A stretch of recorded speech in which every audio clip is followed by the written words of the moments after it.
Hey, and welcome back. We're ready for the final stage of the mixing, which is reverb. And in the beginning of this series of videos, we just slapped on some light reverb onto some of the group channels. So the first thing we're going to do is to just turn that off so we can start completely from scratch. And actually, as I just started recording this video a few minutes ago, and then everything crashed, and I realized I didn't save until like before the compression video, so I need to just do everything over again. But I think I did basically exactly the same as I did, so the result should be pretty much the same. I just wanted to say in case you hear some kind of difference in this mix. Shouldn't be too much, just wanted to mention it.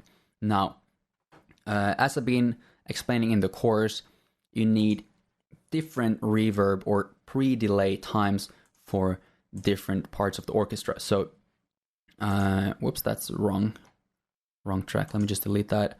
There are several ways you can use reverb. You can add them to these group channels, which is what I used to do before, but now a lot of times I do sends, like effect sends here, and I use that, especially when I have a lot of tracks. But now I use the effect send technique in my other video, like the one where I mix my entire track from beginning to end. So you can see that technique there where I explain a bit what I do. But I think for this one I can do the other way, which is to add the reverbs to the different groups here. It might be a little bit more like processing heavy for a computer, but the thing is that we need to use 3 instances anyways to change the different pre-delay times for the different parts of the orchestra. So pretty much we'll end up with kind of the same amount of reverb instances. So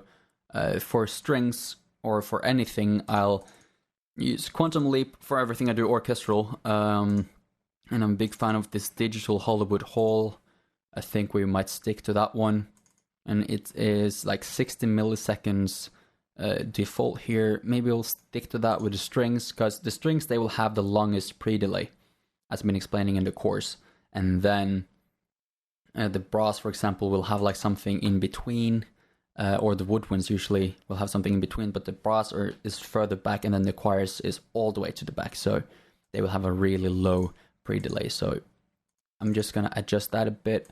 We have the same preset, so I'm gonna adjust the pre-delay of the brass. And make sure to use the same reverb hole for all your percussion, all your groups.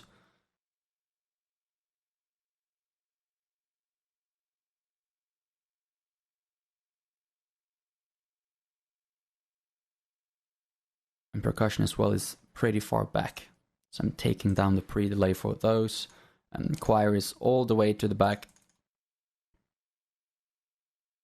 so I'll have pretty much no pre-delay.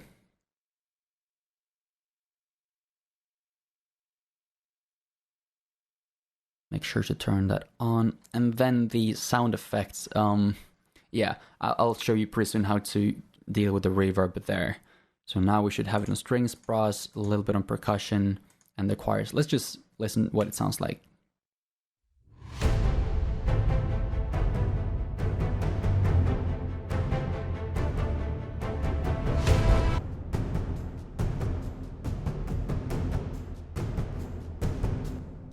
I'm just going to take off a little bit of the wet signal here, so it's not that much reverb.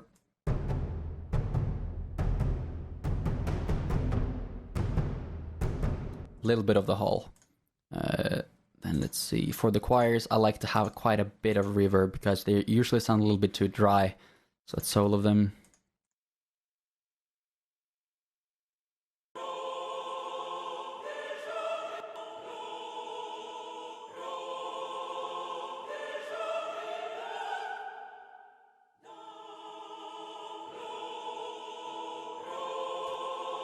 And a lot of times it's great to go to the filter. You have that effect here in Quantum Leap Spaces, and just take off a little bit of the low end of the reverb. It's going to clean up a little bit of the low end mud. I'm going to do that in all of these ones. Filters.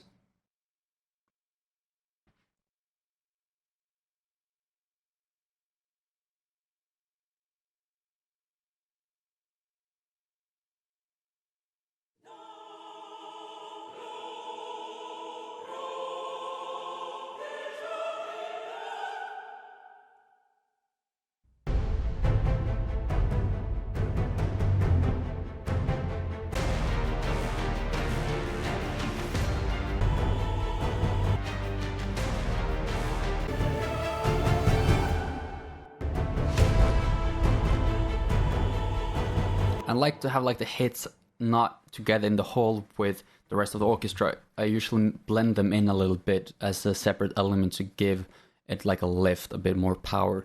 Now, what I also do a little bit of usually is to add like an effect channel and add my favorite reverb, Valhalla Room. I do full here, no pre-delay. Let's try something like that. Just a subtle little reverb tail to some of the instruments to give it a nice little reverb tail effect. So on the strings, I'm going to go to Sense, go to Valhalla Room, and here I can decide how much I want.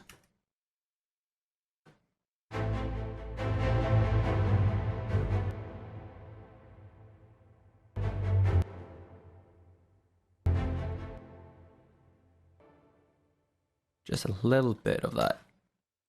Same for the brass.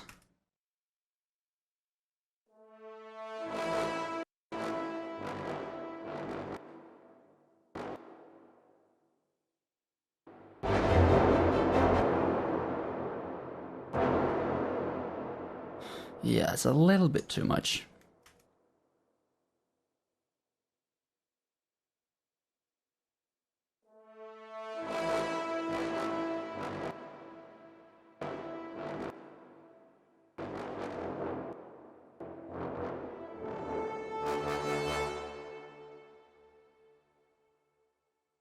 And for the choirs, this is pretty nice. Let me see.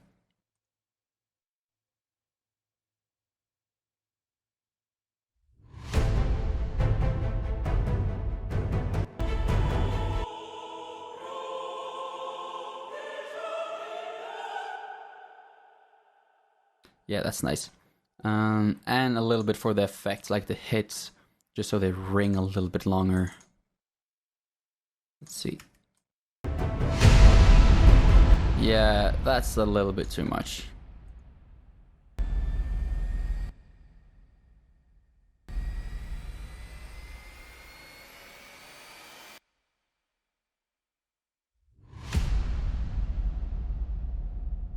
There we go.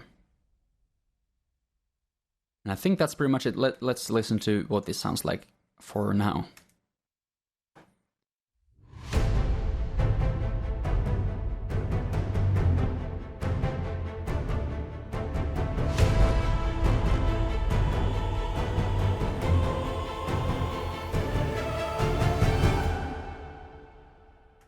Yeah, that's nice. Again, this is really rough, but let's compare it to the other mix here.